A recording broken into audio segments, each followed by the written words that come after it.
Alright, so we're checking out the iFlight iH3. This is the 03 edition.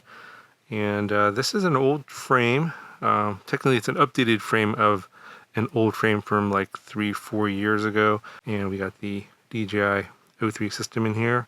So if you're running some other system, HD0, whatever, this is obviously not for you, specifically for those of you guys that are running the 03 system. Alright, so real quick here, just everything that comes in the box. You get your props, and they are the HQ T 3.5 by 2.5 by 3. One set of props were included. You do get some of these wire loom adapters. I think they're for if you're using a naked GoPro. That's another one here. But this one comes with an M3 screw and nut, and it's meant specifically for the GoPro bones, the Hero bones. And the mount here is specifically for the Hero bones. So you can see the M3 screw hole there, and it just goes in like that. You can adjust the angle, and it will have the camera centered. Get some documentation, wiring diagrams for different receivers. The one I have is just for the remote controller 2 from DJI, but you can get, I think, Crossfire and Express LRS, and also S Plus XM Plus receiver versions are available. Get some stickers. You get a safety guide for safe flying. And then you have this reference card for GPS rescue, and it's supposed to be for Betaflight 4.4. And the thing is, they have actually rolled back the firmware in there. The one I have has 4.3.1. The reason they did that is because there's a bug in Betaflight 4.4 GPS rescue and can cause flyway, I believe. I'm not 100% sure what the bug is, but because of the GPS rescue bug in 4.4, they're rolling this out, at least for the first batch, on 4.3.1. And I guess this reference card is going to be obviously when they roll it out on 4.4 later. So it does not come, at least mine did not come with GPS rescue enabled. It was set to drop. So if you want that to be turned on, you got to actually enable that. GPS is set up, but the GPS rescue function is not actually turned on. So be aware of that. If you just go out and fly it and don't actually change that setting, GPS rescue won't work for you. So regarding what firmware you're going to get on the flight controller, at the time you're watching this video, I don't know what that's going to be. There's no way for me to predict that, so I would recommend contacting iFlight support. If you definitely want to wait until 4.4 is available, ask them. They'll know for sure. But I'm pretty sure the first batch is going to be on 4.3.1. Also, if you happen to get one of the first batch versions and it's on 4.3.1 and you want to know how to upgrade to 4.4 on their settings, they should have some instructions on their support site. Contact them. I believe they will have a dump on their support site as well for 4.4 if you want to do the firmware upgrade yourself. But yeah, contact them for specific instructions. They might have something detailed stuff. They usually have that on their website on the support page. Usually it's on the product page, so they'll be linking the video description to the product page, and then if you scroll down to the support section, you click there, and they'll have details on like the CLI dump and any sort of things you might need to update on this to get this properly working. All right, so just quickly, the parts that come in here, we got some pretty basic stuff. It's a 20 by 20 stack. It's the Blitz Mini F7 20 by 20 flight controller, so it's an F7 flight controller, pretty nice. And you got a pretty big 55 amp 4-in-1 ESC, also 20 by 20 in size. So they went with a 2-board stack here. XT30 for the battery connection here. You can see it's nicely placed in the carbon plate, so it's not dangling around. And then there's a little chip right here. That's the anti-spark chip. So basically when you plug in your batteries, you don't get that spark, potentially scare people. That's a good way of protecting also the components in here from any sort of voltage spikes. They mounted the 03 air unit upside down here, so the ribbon cable that comes out of the top goes over the top of the flight controller and then goes to the camera. You got your 3D printed part here for the camera holder, as well as the GoPro bones mount over here on top. If you have a different camera like Flywoo GoPro, Naked GoPro, or some other Naked GoPro Beta FPV, you're going to probably need an adapter to mount those Naked GoPros on here. But obviously, for those of you that are mostly interested in this model, probably we're just going to go for the onboard footage from the 03 air unit, which is, in my opinion, pretty good, pretty comparable to most GoPro footage. I'm sure a lot of you disagree, but if you're not really doing professional work, this is quite good enough for most casual users. The angle here is adjustable, as you can see here. So there's TPU part here, and then there's a silicone dampening part here that isolates the vibrations from the quad so it doesn't get into the gyro. The gyro is actually in this camera module, and you'll see a nice stabilization.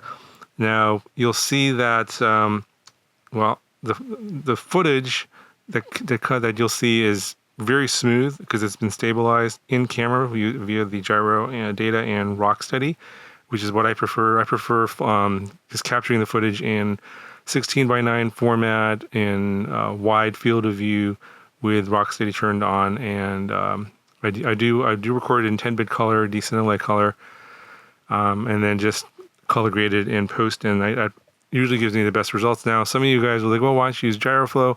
Gyroflow is limited to, while you can do 4:3 to get the maximum field of view, you're limited to 2.7K only. So when you upscale that to 4K, the resolution doesn't look quite as nice as the straight out of camera 4K that's stabilized via Rocksteady. But of course, if you don't like the stabilization that Rocksteady provides and you want to have more control over your stabilization, of course, you have to go the gyroflow route with a sacrifice in resolution. Motors on here, I believe I've used these before. The Zing 1504 3100 kV, so it's meant for 4S. And then they have this new GPS here in the back. It's from iFlight.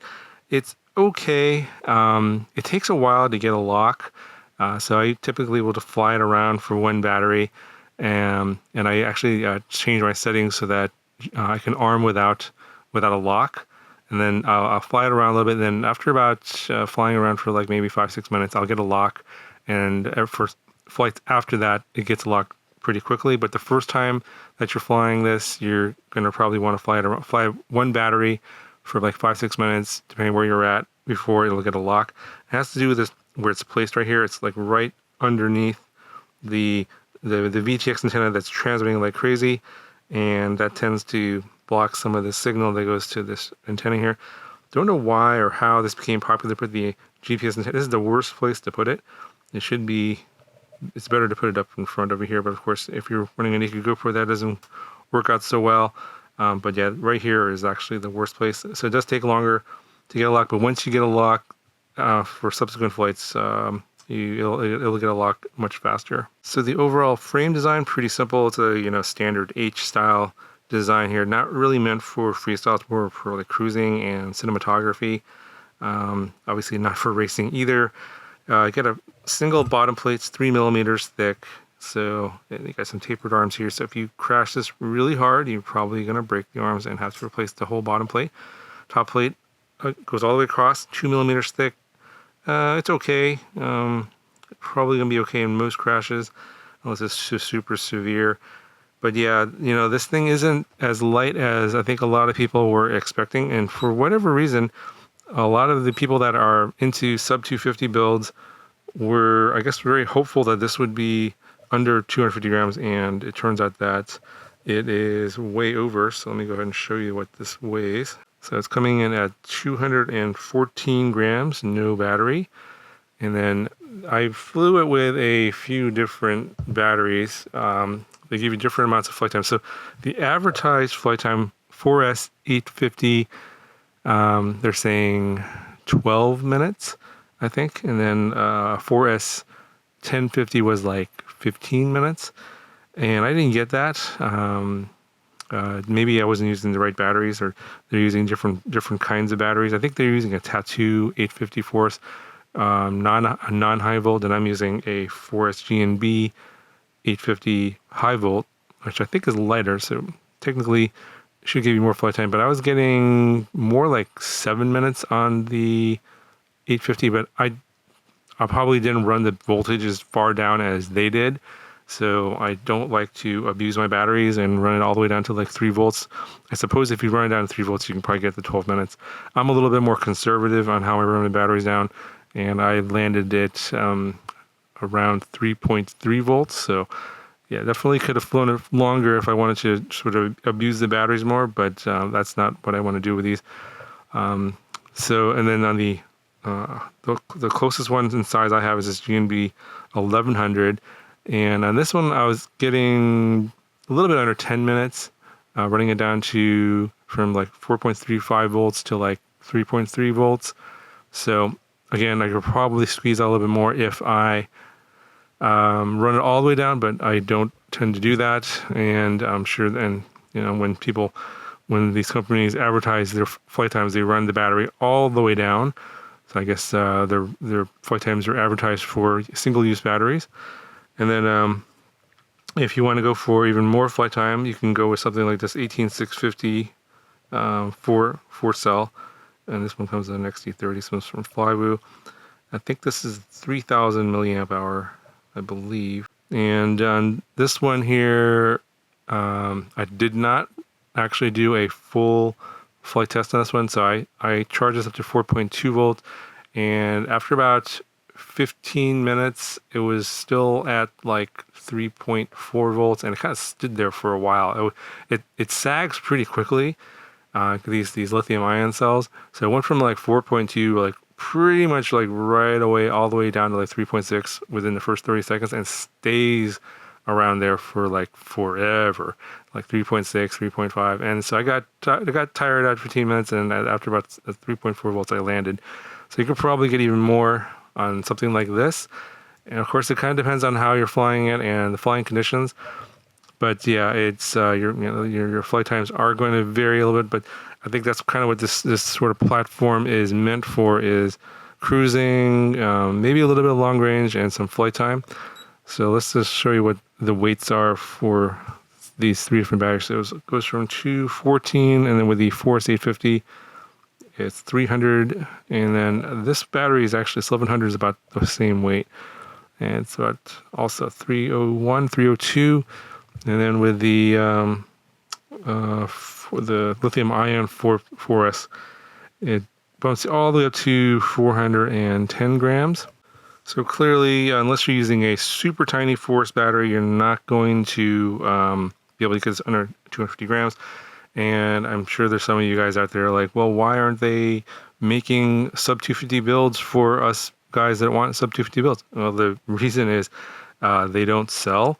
There's a few people that are very vocal about, having more variety and selection of sub 250 bind-in flies out there. But the fact of the matter is, while there's some people that want that so they can sort of stay under the radar, don't have to register, etc., the vast majority of the community out there just don't care about the rules. They're like, oh, no one's going to weigh my drone. So they're like, if it's a little bit over like this, kind of small, but still a little bit over, they're like, who cares? That's kind of why they're going for a more beefy build that's going to be a little bit more durable than go for a sub. They can definitely make a sub 250 build. It's just that there's no real demand for it. Now, those guys that disagree, and you should speak up. Post your comments. Say, hey, iFlight will read the comments. They'll say, if they see a lot of people saying, hey, I want a sub 250 version of this, maybe they'll make one. But if you guys don't make enough noise, they'll see, oh, there's like 5 or 6 people that are screaming. Well, it doesn't matter how loud you're screaming. They just won't make it because if they can't sell it, they can't make any money off of it. From a business perspective, it makes no sense for them to do so. So that's why they went this route, because they want to have builds that are more durable, which is what I think most people generally want, versus someone sneezing on this when they first get it, and then arm breaks, and they're posting some rant on Facebook about how iFlight makes junk quadcopters. So that's the reason why you don't see this in a sub 250 version. They can certainly do it. If you guys, if there's enough of you guys out there that want something like this in a sub 250, they can definitely do it. Obviously, you'll have to sacrifice a lot of components here. Maybe go to a single board, maybe a thinner top plate, thinner bottom plate, less TPU. Of course, you're going to sacrifice durability, but you can get the weight down for sure. It's just that most people aren't willing to spend the money on that kind of a build versus, not caring about whether they have to register or not. So that's the reason why I know a lot of people are going to be like, why are they doing this? And that's the reason why. Okay, so a few last notes on the PID tune and which batteries you should use to get the best feel. If you go with the lightest batteries, it's gonna feel a little bit loose because the PID tune is meant for, I think, probably the 1050, which is whatever they're using is probably a little bit heavier than what I have here, and then that plus the Hero Bones for the weight of that altogether, is that's probably what that PID tune is optimized for. If you go with the much heavier battery, it doesn't really feel very responsive because it just is. This is a very heavy setup for a 1504 motor, but it will fly. It's just that it just feels like you're flying a bus. So I think what they went for is maybe like a slightly heavier battery than this one here, and then targeting that way plus the GoPro Bones, and that is probably what's going to feel best for the PID tune that's on here. So, PID tunes are highly sensitive, especially at this size and weight, to the battery you're using and the overall weight that of whatever they tuned it with. So I didn't really get the exact battery and weight that they used on the PID tune, but if you use a lighter battery, I found it to feel a little bit loose, and especially in the wind, if this is lighter, it tends to get sort of pushed around a lot. You don't see it in the stabilized footage because that gets all stabilized out and it looks nice and smooth. It doesn't look like there's any wind at all because the stabilization works really well. But in the goggle footage that you're seeing, it does look like it's very shaky. And I am showing you the worst of the worst flights, just to show you the worst case scenario. Lots of wind, not the best battery on here in terms of the weight, and that's the most shaking you're going to see. If you have the really heavy battery like this, even in wind, it doesn't really shake at all because it's got so much weight that it's very hard for the wind to push it around. Anyway, what do you guys think? Do you think iFlight should make a sub 250 version of this quad, just with lighter components? Let me know down in the comments below. That'll do it for this video. Links down in the video description if you want to check it out. Talk to you guys in the next one.